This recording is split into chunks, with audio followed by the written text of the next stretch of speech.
Greetings, everyone! Today we're diving deep into the world of baking soda.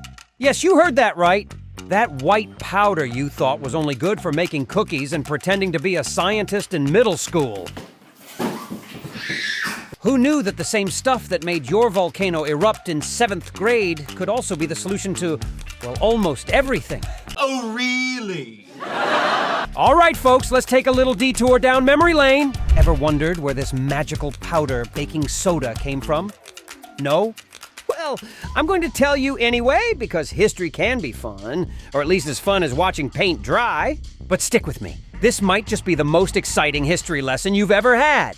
Baking soda, or as the science nerds like to call it, sodium bicarbonate, has been around for a long, long time. And I'm not just talking about that forgotten box at the back of your grandma's fridge. We're diving deep, way back to ancient civilizations. The Egyptians, for instance, used a natural form of soda in their mummification process. That's right, folks. Baking soda, the original beauty secret of the pharaohs. Who knew that the same stuff you used to make cookies was also used to preserve dead bodies?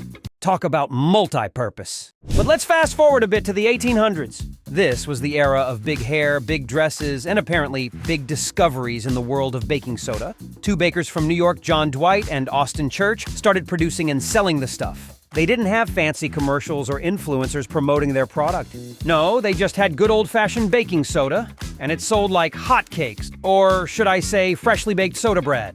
Now, you might be wondering, how do we get from ancient mummies to the white powder in a box? Well, it's all thanks to a process that involves another kind of soda, soda ash.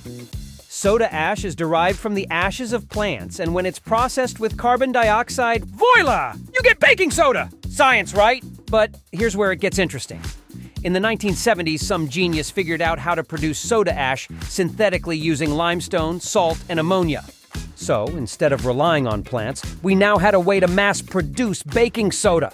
And mass-produce we did. Today, millions of tons of baking soda are produced each year. That's a whole lot of cookies, folks. Now, I know what you're thinking.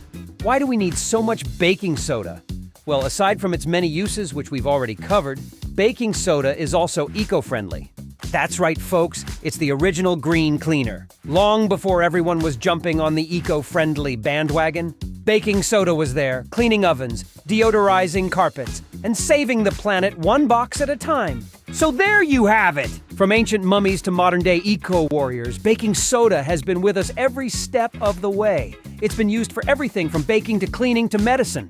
And while it might not be the most exciting topic in the world, it's definitely one of the most versatile. So the next time you reach for that box of baking soda, take a moment to appreciate its long and storied history. And maybe, just maybe, give a little nod to the ancient Egyptians and those two bakers from New York.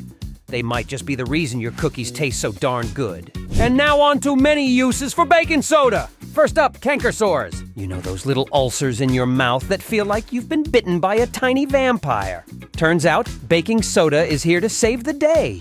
Its alkalinity and antibacterial properties can help heal those pesky sores. But let's be real, if you're using baking soda to treat canker sores, maybe it's time to reconsider some of your life choices. Like maybe don't eat pizza that's fresh out of the oven? Just a thought. Next up, heartburn. Affects more than 60 million people in the US. That's right, 60 million! That's like the entire population of Italy. If Italy was made up entirely of people who regretted that extra slice of pepperoni pizza.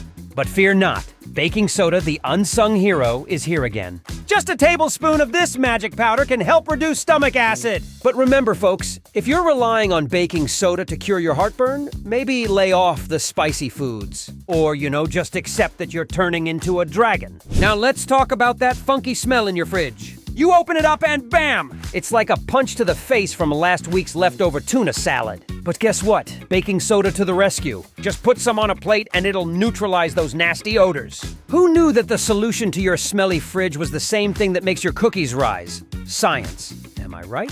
Speaking of science, did you know that baking soda might help with arthritis pain? Yeah, that inflammation in your joints that makes you feel like the Tin Man from The Wizard of Oz. Just drink a solution of baking soda and water, and voila! You might just start tap dancing again. But let's be honest. If you're relying on baking soda to cure your arthritis, maybe it's time to see a real doctor. Or at least stop trying to break dance at family weddings. Next up, stains. We all get them. Whether it's from spilling wine, dropping spaghetti, or that mysterious mark that appeared out of nowhere. But guess what? Baking soda is here once again to save the day.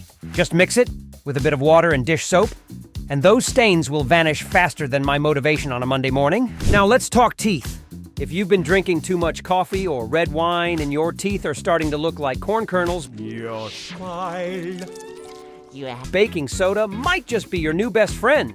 It can help remove those yellow stains. But folks, if you're using baking soda to whiten your teeth, maybe it's time to invest in some toothpaste. Okay, let's talk about our kidneys. We all have them and we all need them. And if you want to keep yours in tip-top shape, you might want to consider adding some baking soda to your diet. Some studies suggest it can reduce the risk of chronic kidney disease. But let's be real, if you're relying on baking soda to keep your kidneys healthy, maybe lay off the soda. Next, dry skin, itchy, flaky, and just plain annoying. But guess what? Baking soda can help with that too. Just mix it with some coconut oil and you'll be smoother than a baby's bottom. But folks, if you're using baking soda to treat dry skin, maybe it's time to invest in some lotion. Or, take a shower. Next, bad breath! We've all been there. You wake up in the morning and your breath smells like you've been munching on garlic and onions all night. But fear not, baking soda can help neutralize those nasty odors. Ooh, but let's be honest, if you're using baking soda to cure bad breath, maybe it's time to invest in some mouthwash.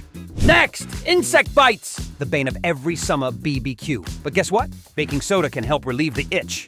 Just make a paste and apply it to the bite. But folks, if you're using baking soda to treat insect bites, maybe it's time to invest in some bug spray. Or, stay indoors. And last but not least, cancer. Yes, you heard that right. Some studies suggest that baking soda might help improve the efficacy of chemotherapy. But let's be real.